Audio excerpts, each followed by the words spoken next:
to think of an intro, but I took an arrow to the knee.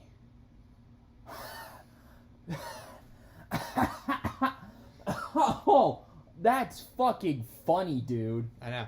I'm a comedian. I'll be the next George Carlin one day, because I reuse 2012 humor and like say it back with confidence. That's just like that's like the mindset of like Amy Schumer humor. Like she said vagina, a woman said vagina. That's funny. Hey, don't. I'm gonna show you. I'm gonna be the next Billy fucking Burr. I'm gonna be the. Oh, welcome. This is TBBAM. Hello. This is on. Wow. All right. We're TBBAM. Two best bros in the Bay bitch about music. Yay. I'm East Bay Al. I'm Gart. And we are doing an episode, I don't know, 12, 13, 14. I think this We're is... going to the moon. We're going to make 1,000 episodes. Just like Joe Rogan. We're going to sell out, and then we're going to go on Spotify and lose our edge, and, we're going to start agreeing with everything that's said to, and you'll give us money, because that's what sells, I guess. Global enterprises be like... Yeah. Welcome to the show. We are back in Garrett's room. Yay. In San Francisco. Yay. Where everything happens. Yay. Fox News can't stop talking about how... they think we're the spawn of the earth. This is the greatest city in the entire country. And they're right. This is the greatest city in the country. Just look at it. Dude, Fox the News 49ers left. San Francisco. And the Giants are, well, they're still here, I guess. But Giants are still here, yeah. Yeah. Never mind. Aren't the 49ers still here, though? I guess they Santa Clara. Yeah, but that's still... It's the Bay Area. The Bay Area, I guess. But how are you? What did you do over the week? I got dumped. No. Darn, I'm sorry. Happens to the best of us. No, but this week was nice. It was nice to be back. I started classes. Again, been practicing a lot. I had my first show back with Circus. You played there. I did. So much fun. So much fun. The SpongeBob show. Mm-hmm. So, things are, as crappy as I feel right now, things are going okay. I got my job back, and I love working there. So, things are good. And today, we're going to be talking about some of my favorite things in the world, and that is music bands. Bands. We've talked a lot. Actually, we had an idea. We're going to talk about a band, and the first thing that comes to our heads, like the first word, we're going to discuss this band, but the first word that just in your mind. Just think of it like a speed run, like flashcards. Yeah. These are bands that everybody knows, and some bands that nobody knows. So bear with us, please. But this is what we're doing. I have an idea. Let's make this like really fun. What if we do like a randomly generated, like we go onto like a website, we just like put in like a random generator, and then whatever the band comes up, we have to like discuss. Oh yeah, and just discuss like everything about that band. Yeah.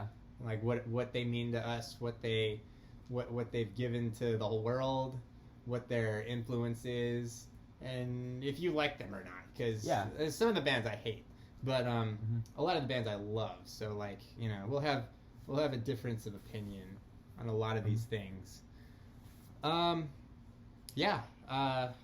start. We gotta find like a random.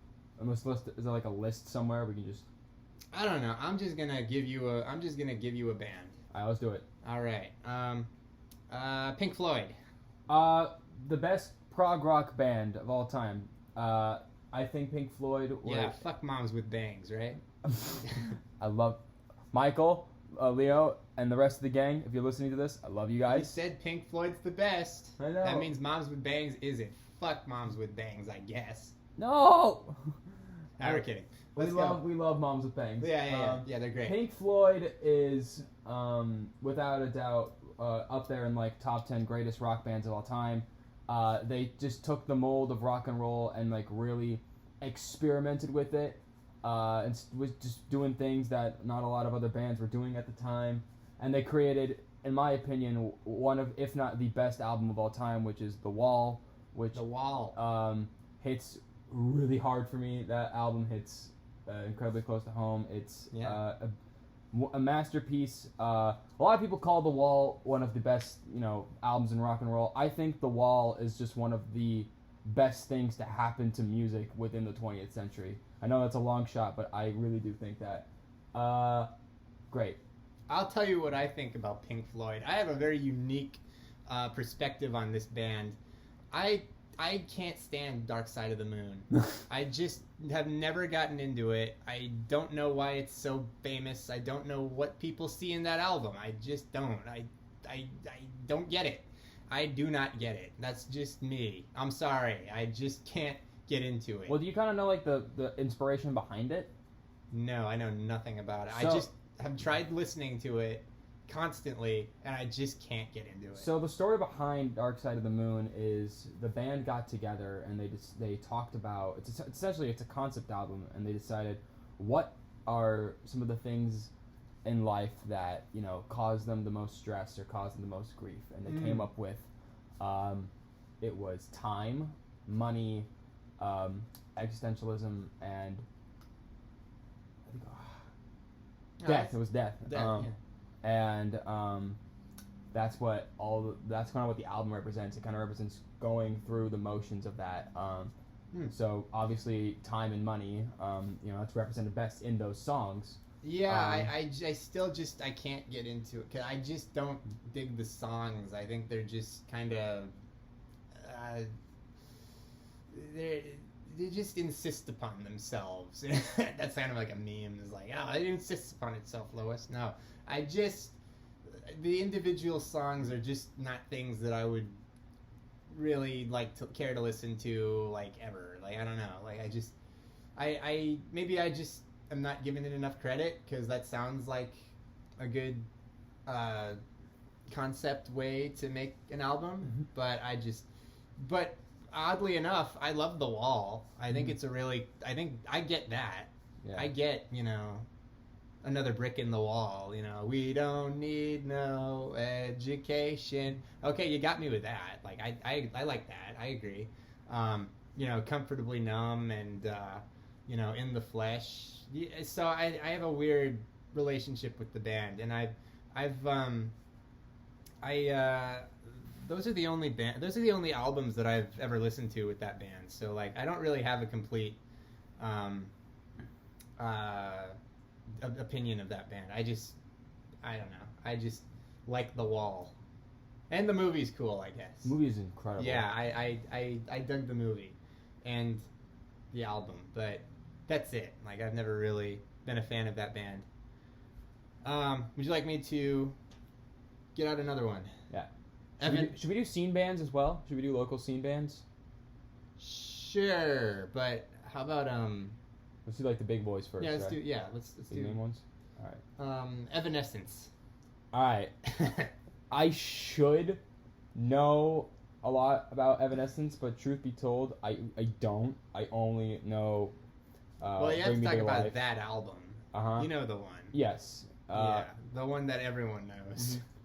And rightfully so. It's a fantastic album. I mean, it was the peak of early 2000s metal, besides Toxicity, and new metal bands like that.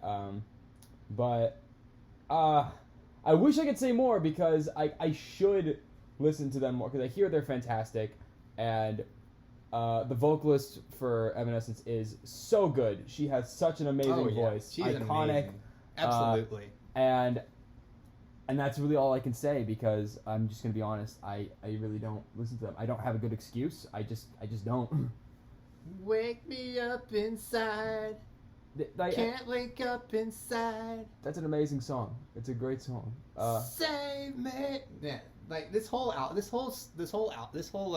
band is a meme. Yeah. Because of that one damn album, and they've been trying to move past it ever since. But no, they are a meme, okay? You've seen Daredevil? There's 4 songs in that movie with Evanescence, and it's the silliest shit I've ever seen. And it's not the good Daredevil. Not the good Daredevil. The one with Netflix. Ben Affleck. We're talking about the one with Ben Affleck, and there's 4 Evanescence songs, and it's so funny. It doesn't work because it doesn't work. It's the greatest movie ever because it's just so silly. and just has all these weirdly timed style Evanescence choices. movies. I don't get it. This but has it's now become a Daredevil 2000 rant. Yeah, we're talking about Daredevil now. Like, fuck this movie. Fuck Ben Affleck. When Elektra is like murdering like sandbags to like My Immortal, it's like, I'm so tired of being. And your laptop died, so we're in another room. Yay! Okay, so the next band we're going to be talking about is U2. Yes. All right. First thing that comes to your mind. Legacy. They've left a legacy. They have. You know what I remember them for? I remember the free iPod demo. Do you remember that? Mm-hmm. They had a free iPod demo, and I never forgot that commercial. Yeah. That commercial was rent-free. I think when I was like, I don't know, it was like 12. I was 12 or 13, and that the U2 made a free album on iTunes or something. I remember that to this day. My dad could tell you about that for sure, yeah. Yeah. But U2 has left undoubtedly one of the biggest legacies in rock and roll, as well as some of the best music and most unique music that rock and roll can give. They have left just such an incredible mark. Every album they have is just very unique, but like you hear it and you're like, oh, that's U2. Everything from just Boy to Achtung Baby. We don't talk about Zeropa.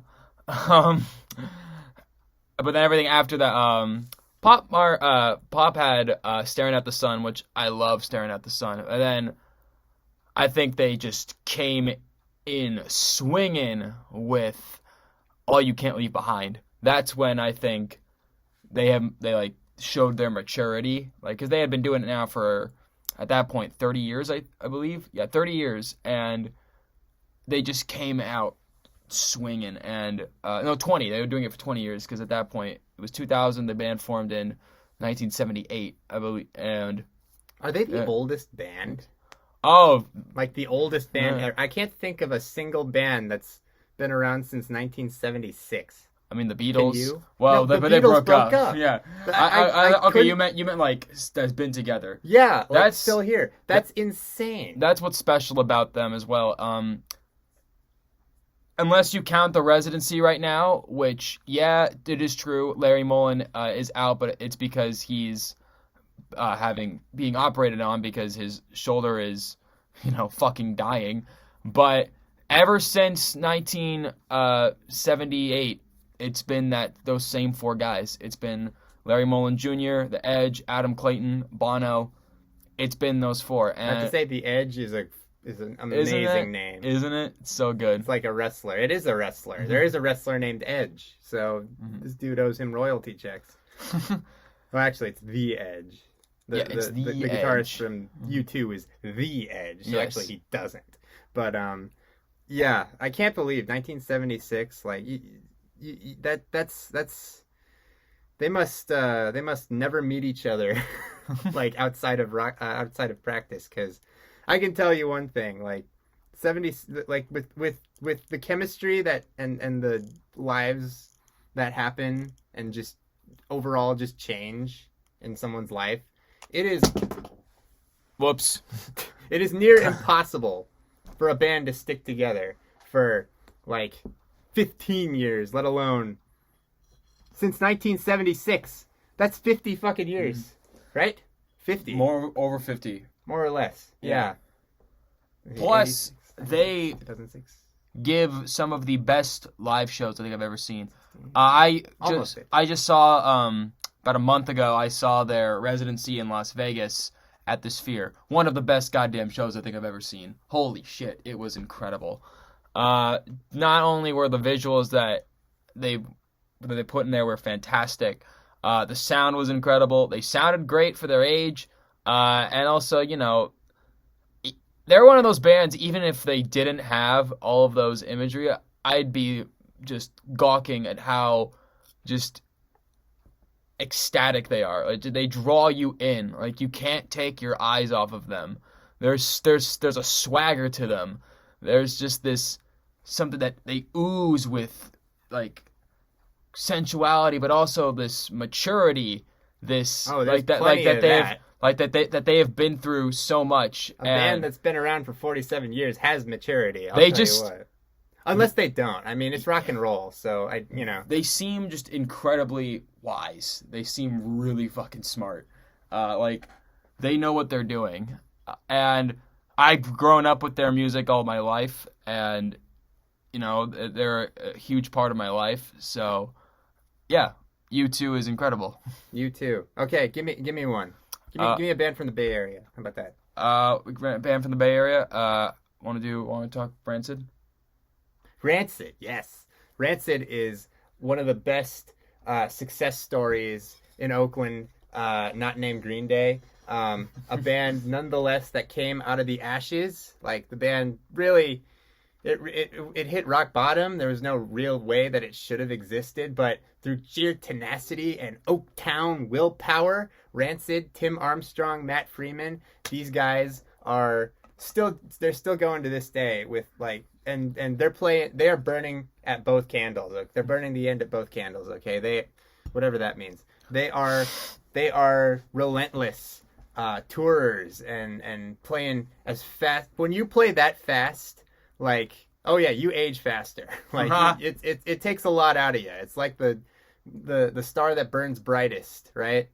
It fades away the fastest, but it shines the brightest when you go that fast. That's Rancid. Rancid is straight down the middle Oakland punk rock. And they're half of Operation Ivy, which was one of the greatest bands of all time in 1988 to 1990. Yeah, there's nothing you can say about Rancid. They're just except what you just said. Well, exactly what I just said. And hey, actually, like they've given back. Okay, like without Rancid, there would be no Dropkick Murphys. Without Rancid, Rancid paved the way for ska punk. Really, everyone knows Time Bomb. Everyone knows Roots Radicals, Ruby Soho, yeah, a lot of good stuff. Even their new stuff I love listening to Telegraph Avenue from that new album. Also, Matt Freeman, one of the best bass players I have ever listened to in my whole life. If you haven't listened to Maxwell Murder, that's got to be the greatest 30-second bass solo you've ever heard in your life. In terms of being punk rock and fast. Just really fast. That's Rancid. Mm-hmm. And holy crap, Rancid, yeah, they just ooze Oakland, working class, blue collar punk rock, And that's what so many bands like strive for and fail because they're not that. You have to have been born that, it comes to you, right? Like they ain't pretenders, okay? Tim Armstrong, like this dude, Lars Fredriksson, Matt Freeman, they're all Oaktown, born and raised, bred to be, super fast East Bay punk rockers. Okay, hell yeah. So I could keep mulling over that band for a minute, but one of my favorite bands of all time. Absolutely. Salute, Bay Area. God bless. Yeah, and they're opening for Green Day too. I'm so excited for that. That's gonna be a fantastic show. Yeah, we've talked about Green Day a lot, so we're gonna. One of the best things I've ever seen. When I was in Cleveland, I saw Green Day, and they brought up Tim Armstrong to play Radio with him. Oh, it's sick. And Radio is a Rancid song. Yeah, but Billy Joe Armstrong helped write it. Tim Armstrong and Billy Joe Armstrong pretty much co-wrote that song together. And when they were on stage together, Tim Armstrong, Mike Dirnt, Billy Joe, Trey Cool, it was like a super group from like Oakland Valhalla. Like it was like this could be like the greatest band ever. Like they'd never, like Tim Armstrong would never join Green Day, but if he did, it would be like the East Bay thrash punk band. Like they would be everything that I'd want in a band, honestly. All right. Yeah, but enough about that. Your turn. I'll give you a Bay Area band too. Metallica. Technically, they are Bay Area. Yes. Fuck LA. They're a San Francisco band. Okay. Hey, hold up. Okay. Never mind. Metallica. Metallica. Yes, they are. I consider them wholeheartedly a Bay Area band because, yes, they got their start in Los Angeles, but where they made their fortune and where they laid the groundworks for not only their craft and their legacy, but thrash metal in general, was the Bay Area. There would be no Bay Area thrash movement without Metallica. You wouldn't get Exodus, Testament, Death Angel, Violence, all of these Bay Area thrash metal bands that, you know, paved the way for something scary, something mean, something nasty, but also something that was so enticing and just intricate. And honestly, there was some kind of beauty to it that we were just drawn to it. I'm talking like I was born in this time. I wasn't, but... Technically, they've had like 3 different Hall of Fame careers. They have. Like, from their first album to Ride the Lightning. Mm-hmm. That's a Hall of Fame career. Yeah. Then you got Black Album to Load.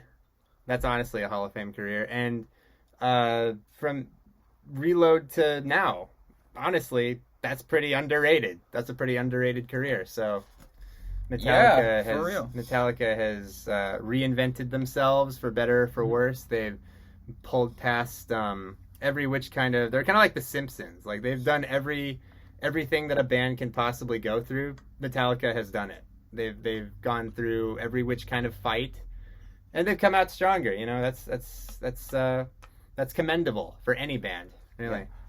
Also, I just feel like Metallica introduced us to a world of rock and roll that none of us had seen. I mean, we had gotten a glimpse of it with bands like with Ozzy Osbourne, and when the punks were kind of starting to move in, so like Sex Pistols and The Clash, we kind of got a glimpse of that underground, that different kind of world that we were used to.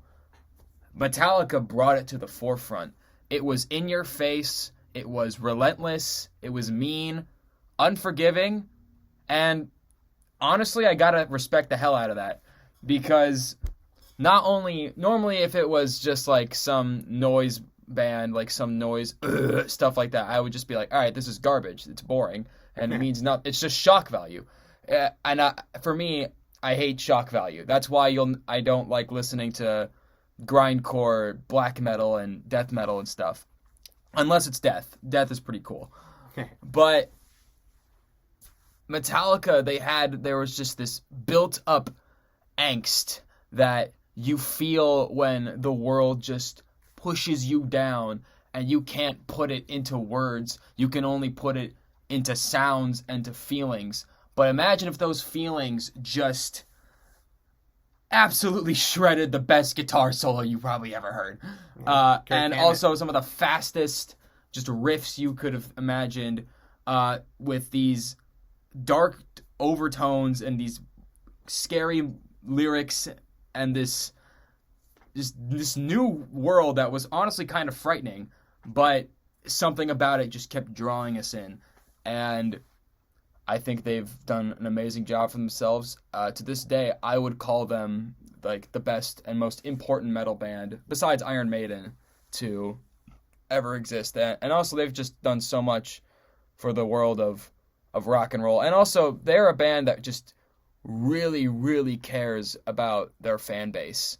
When I saw them live... Almost to a fault, yeah. Because when you have that many fans, when you have like 1 million people like watch you like every show, it can get almost too crazy. And again, like they've gone through every which kind of like problem that fame can give you, you know, like and you can just look at their bass players, namely Cliff Burton and Jason Newsted. Well, what happened to them? Well, Cliff Burton died. Well, yeah, that's because they were touring like incessantly, and you know, something like that, you know, it's bound to happen, right? I mean, honestly, that's like super bad luck, but you know, at the same time, and then with Jason Newsted, like all of their shit, all of their emotional problems, they took it out on Jason Newsted.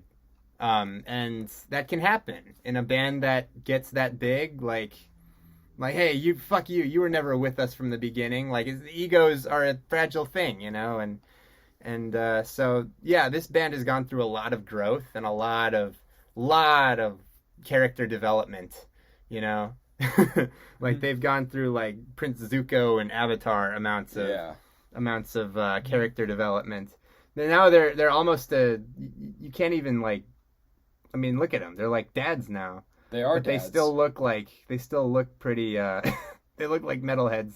They still do. Bit, yeah. And also just, I don't know, just something about the community. You'd expect a community like this that has songs about, you know, death, war, plagues, the coming of the apocalypse, murder, you know, very dark and evil subject matters. You'd expect them to have a fan base of, you know, people like that. But honestly, when I went to my first Metallica show, it's like a family. It really feels like everyone. Yeah, the fans are like total loyalty to each other.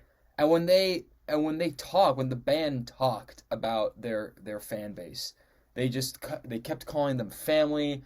And I remember specifically during Fade to Black, James Hetfield said, you know, this song is dedicated to anyone who feels like they are alone. You are not alone. And I just thought that was not only was that incredibly thoughtful to say to the fans, but also that just shows such a level of maturity to the lyrics. It's not just shock value. There's a meaning behind the screaming.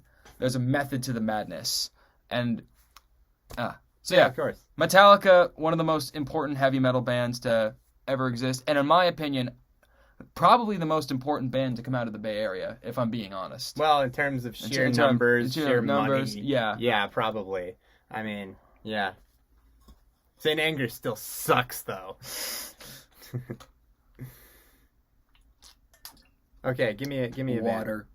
Well, if we're gonna continue the trend of Bay bands, I think we should talk about CCR, a little Creedence Clearwater Revival.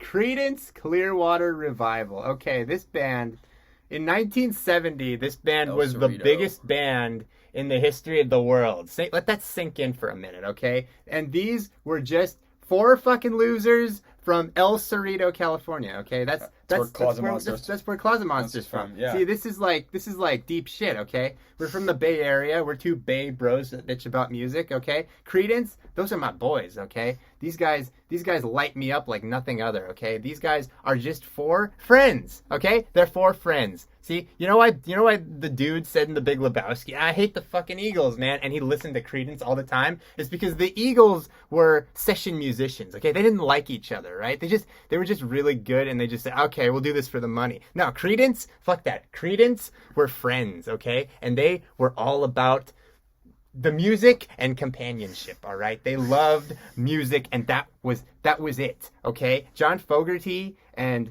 Doug Clifford and Stu Cook and his brother Tom Fogerty. Okay, they were brothers, all right? They were brothers in a band. John Fogerty and Tom Fogerty. All they cared about was making cool music with their buddies, okay? And that's what gets me off, okay? That's what I live for, okay? When I see a band, when it's very clear that they care really hard about each other, and they are really good. Right? And they just found each other. And it's just, that's why they're the best, okay? They're the GOATs. They're the greatest of all time, okay? Creedence Clearwater is, in the chemistry sense of the word, for every rock band, they are the GOATs because they know what it's about, okay? It's about giving back. It's about the music, man. And I know it's a it's a cliche, but it is about the music with this band. Okay, they weren't even supposed to be a band. Like they were a band from like 59 to 64, and then they just broke up, and then they decided to the 72, and then they decided, you know, hey, we're gonna, well, no, not from 72. The real Creedence that you know was actually 68. They started in 68, and they kept going to 72. And in all that time, they were just...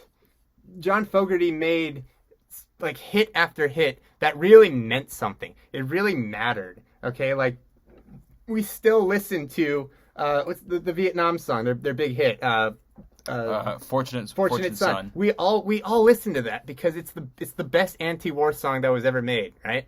Because it's what war is about. War is about, you're going because you don't have money. I don't get to go to war because I'm important. My senator's my dad's a fucking senator, right? Mm-hmm. Like that's it. That's all it was. He had his pulse. He had his finger was on the pulse of America. Okay, John Fogerty was a genius, and nobody gives him any credit. He's as much of a genius as Paul McCartney or Brian Wilson. Okay, Creedence Clearwater Revival is underrated as fuck. Okay, and I will take that to the grave. I'll fight anybody who disagrees with me. Come at me. Creedence Clearwater Revival, they're the goats. Okay, they're the goats, and that's all I gotta say about that band. That was a lot. I will admit, I agree with all of that, except I really love the Eagles. I'm sorry. Of course. I love the Eagles a lot. But I'll agree, yeah. They don't get a lot of credit, I feel, for what they brought to the table in terms of classic rock and from the Bay Area as well. You hear that style and you don't think automatically the Bay Area. You think, like, Louisiana-style Bayou.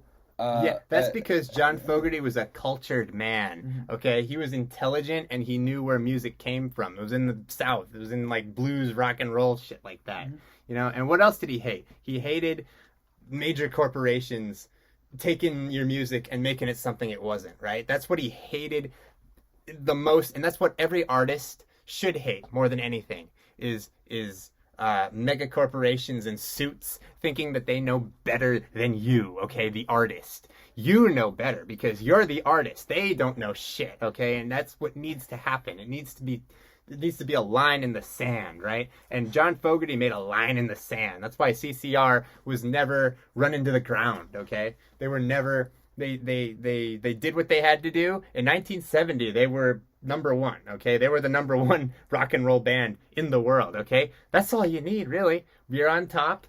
You did it, right? And they didn't run it into the ground, and I love them for it. I am so proud that they are a Bay Area band, okay? Also, CCR. Yeah.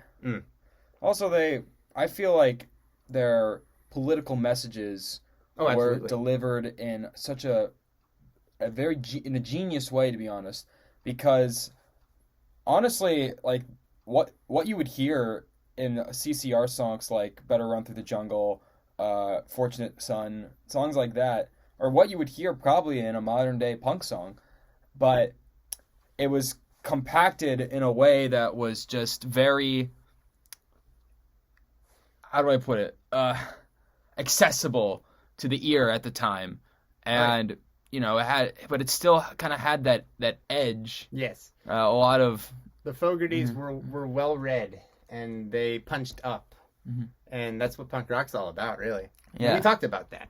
We talked about that in the previous episode. Go watch episode 6 or whatever it was. Yeah. Yeah. But anywho, I have a soft spot for Creedence. I'll always stop listening to them. Big Lebowski is one of my favorite movies. It has like 5 Creedence songs in it that has everything to do with it. Okay, so that was fun. Let's talk about our scene. Our little local scenes, local music, okay? Yeah. So I'll give you a band from the punk scene that we run in. Moms with Bangs, go.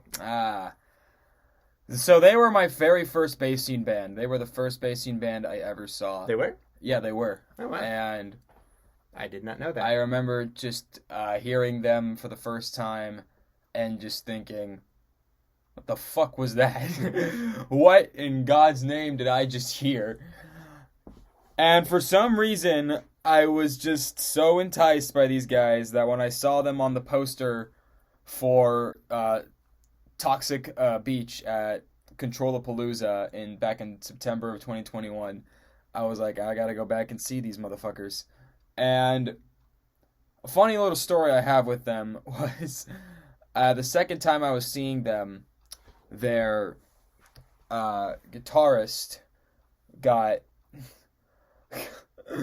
punched by some crazy guy. I think they were starting Old Rodeo. They were starting their set with Old Rodeo, and then this guy just came out of nowhere and socked the guitarist in the face. And then 2 other guys just came, beat him up, and then just dragged him away. Yikes.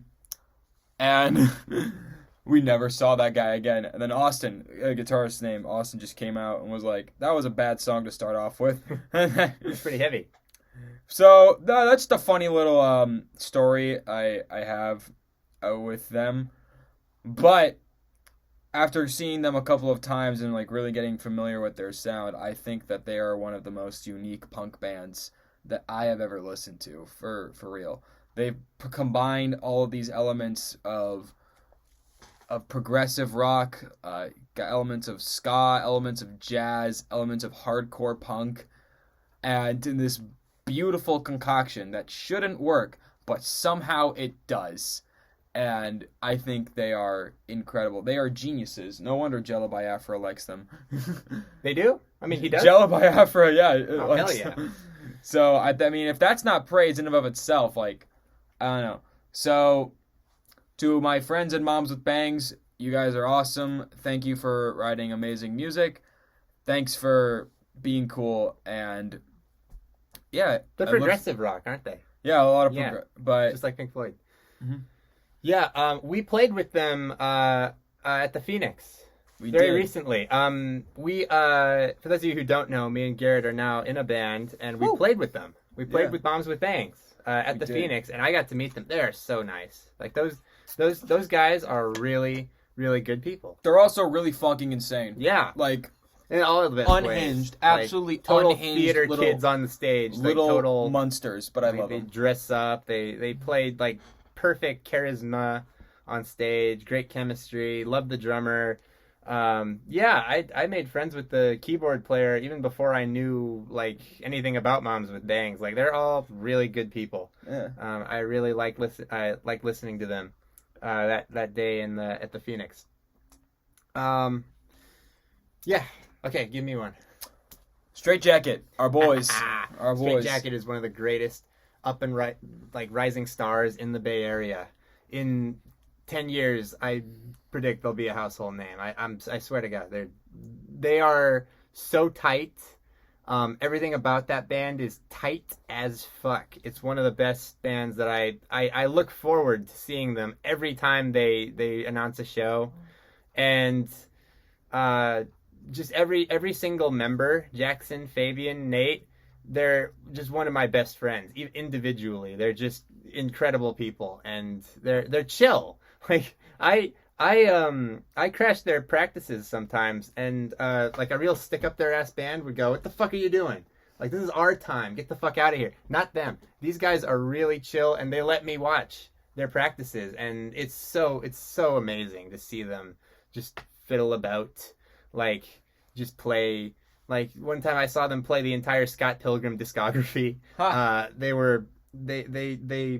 play hits like All the Small Things and Green Day songs like they wrote them, right? And I don't blame them. Like they sound exactly like them, right? But better because they're younger now. Right? They're younger, so they're better. Okay, they will be better. That's how it works. Okay, that's how it works in music. That's how it works with life.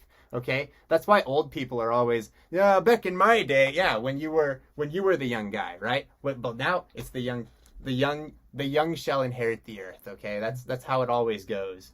Okay, the youth will rise. That's science. Okay, that's chemistry. Okay, that's how it goes in life. And Straight Jacket are one of the youngest up and coming stars that I know. Like I would bet money on their success because they are just that tight. Their riffs are just that powerful. I can't say enough good things about them because they're just one of my, like, every top down, every aspect of this band I just cannot get enough of. Check them out if you haven't. They just released a single, and it's already on a video game. So good. Their new album's coming out. It's gonna be awesome. It's gonna be tight. Yeah, and it's just step one on a hopefully unending slide to wherever, right? This is it's really surreal to watch a band that's got that much talent You know, I'm always looking for that wherever it is. You know, I've always like watched for potential in like bands, and it's just really fun to just analyze and like watch as a band grows. You know, that's what I'm doing. Yeah, Straight Jacket, A+, 10 out of 10. Yeah, absolutely. Honestly, to God, I don't know why these people hang out with me sometimes. Like, because you're connected. But like these guys are like they're the real deal. Like it's a sham that they haven't taken off more than they have, because these guys are legit. They record their stuff professionally. They're opening for Sum 41 in May, for God's sake, at a festival in Florida. So, and also, they're just really talented, really humble, down-to-earth people. And even though they're doing all of this big-named stuff, and they're getting all of these deals, and they're playing all these incredible shows, they still play fucking DIY shit shows with bands like us, like Circus. Like, I don't get it. You guys are great. Why would you? Because they're humble. They're Bay Area till they die. So anyway, keep working the shaft. They need it. Yeah, they need their confidence levels to the moon. Keep working the shaft. Keep. We don't deserve them, but there you go. Keep jerking it. All right, love you guys. Love Straight Jacket. All right, we got time for like one or two more. I want to just do some random ones. Yeah. Let's see. Wait, whose turn is it? Your turn. Pearl Jam. Oh, my favorite of the grunge bands. God, what can't I say about Pearl Jam? I really, really was. If you asked me before I saw them in 2022, I would have said, oh yeah, they're fantastic. I would have still said they're great. But if you had asked me like post 2022 after I saw them in concert, yeah, I would have a lot more to say. Pearl Jam is just a great example of a band that can roll with the punches, roll with the times, still keep that core of what they are, but also have the maturity to say that we can't do exactly what we did back when we were younger, but we're still gonna do what we can. Pearl Jam gave honestly one of the coolest live performances I've seen in a while. Well, that's not true. I've seen a lot of great and amazing live performances, but it was one that stuck with me more than I was expecting. Let's put it like that. Because not only did they play a completely different set from the one previously, like now, the sets are because they're tied with like lighting and they're tied with visuals that the bands have, and there's all this like stuff that sometimes they do. The set lists usually stay the same. Pearl Jam switches up their set list every fucking night. They play a new set every fucking night. They usually sometimes they'll have like same repeat songs like Black, Alive, Jeremy, like all the hits, but they play a completely different order. They'll add new songs. Sometimes they'll go longer. They'll do special things. Like, for God's sake, when I saw them, they pulled a guy out of the audience and he played the drums on Yellow Ledbetter for the last song. That is tight. Uh-huh. What a cool band. And anybody who does that is a cool band in my book. Yeah. Give the people what they want, which is inviting the people up on stage. They are incredibly talented. Oh my God. What can I say? I mean, Eddie Vedder, one of the most iconic frontmen and vocalists from the 90s and from that era. Mike McCready. Oh, someone used the word tasty guitar player. And I'm like, yeah, for real though. What a great guitar player. What a fucking incredible guitar player. And the show itself was just, very down to earth. It wasn't very, grandiose. Like, there wasn't any visuals going on in the background. There wasn't any big, intense things like pyrotechnics and show. There wasn't much of a spectacle. It was just the band. It was just them. And honest to God, that shows how fucking good they are. That they can play a great show, one that sticks with you, which just them. No gimmicks, no nothing. It's the mark of a real band. Yeah. You know, one of the things that I have to note, they are not only good performers, they are good artists. One of my favorite music videos is the music video of their song from '97. Do the Evolution? Do the Evolution, yeah. And we listen to that song in the car, like, all the time. We do. Because we got good taste. That song is tight, yo. It's... the music video hits on a different level, okay? That's like, it hits you in your heart and your gonads. It's like... Because the lyrics already are not only super profound and thought-provoking, in the world of grunge, you have some great stuff, but I'm talking really just thought-provoking lyrics. Oh fuck! Like, all we are is just a bunch of chimps fighting over a coconut. Still, I can kill in God I trust. All we've changed is our tools, and it's like, it hits you. It's like that 2001 Space Odyssey shit. It's like, Eddie Vedder, man, he's got a way with that art, man. He's got a way with those music videos. And the way they portray death is sexy. Oh, my goodness. Oh, yeah. I also have to say, one of my favorite Weird Al songs is My Baby's in Love with Eddie Vedder. Pardon? Yeah, that's the song. My Baby's in Love with Eddie Vedder. You know? She's all crazy about Eddie Vedder. Once she was mine, but now I better just forget her. You know, it's great. It's a great song. Because Eddie Vedder... I wouldn't mind if my baby fell in love with Eddie Vedder, because he's Eddie Vedder. I mean, come on. He's badass. Yeah, he is badass. Also, I have to say, as a side note, Dennis Rodman, one of the greatest rebounders in NBA history, has credited him still being alive because of Pearl Jam music. He said, he wouldn't be alive if it weren't for... that 10 album. And Dennis Rodman saved the world by preventing nuclear war between Donald Trump and Kim Jong-un. So, in a roundabout way, Pearl Jam saved the world.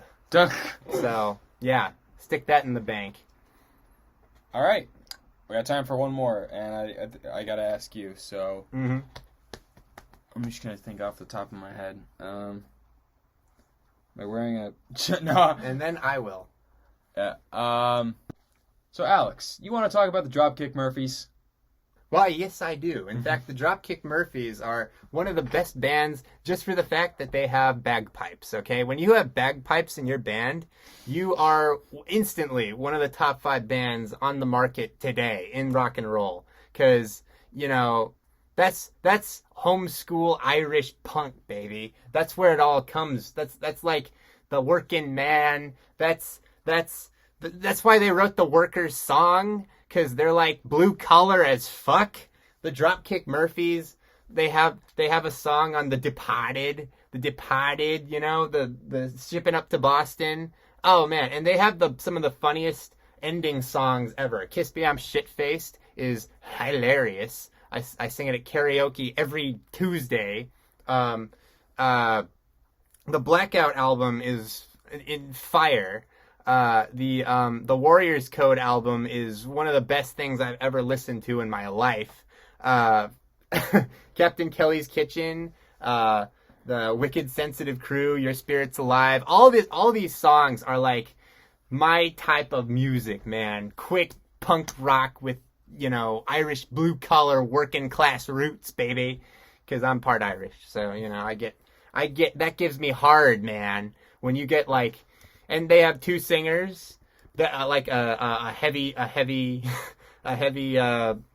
baritone singer and an Irish guy with a hat. I don't know. I just like the aesthetics of that whole band. There's 7 of them. And I saw them live in Stanford at the amphitheater. These guys rock, and they they just ooze, fun. Okay, when did the fun leave the music industry, man? Like, why can't we all just have fun and sing about leprechauns, okay, and the working rights of working class people, right? When the Monopoly decided to make Olivia Rodrigo a thing and hardcore the mainstream. Yeah, exactly. I don't even know what that means, but yeah, exactly. Like, before then, things were okay, because we had, like, the Dropkick Murphys, the state of Massachusetts, Johnny I Hardly Knew Ya, and they have, like, really cool love songs, too, like Forever, right? And they're really... That Rose Tattoo is one of the best songs ever written, okay? Rose Tattoo. I got a rose tattoo. It's just, it hits you right here. It hits you where you need to be hit, okay? One of the more underrated holiday songs is The Season's Upon Us, which is about how, holiday families are terrible, and going back home for Christmas is usually not fun for a lot of people. But you still do it because you're family, right? And that's the whole point of the season, right? It's great. It's great. Everything about this band. They just wrote a song called Mick Jones Nicked My Pudding. And it's about that. It's about how Mick Jones stole pudding from the singer Al. Honestly, they wrote a song about their bagpipes player. Okay, who does that? They wrote a whole song about Lee Boy, and how great of a guy he is. Okay? We need to bring that back, okay? Bands need to appreciate their members and write songs about each other, because that's what it's about, The Dropkick Murphys, everything about that band just oozes like what a band should be, when it comes to what you write your songs about, how you play your songs, and just having a good time, right? I really, really dig that band a lot, like way more than I just love that band. All right. Yeah. All right. You want to call it there? Yeah, kind of a short episode, a shorter episode, but yeah. Good stuff. Good stuff. Yeah, I enjoy talking about all of these bands. And just if you're listening to this, go out and listen to new bands. Listen to this whole thing was so that people can learn about more bands that they might not really listen to.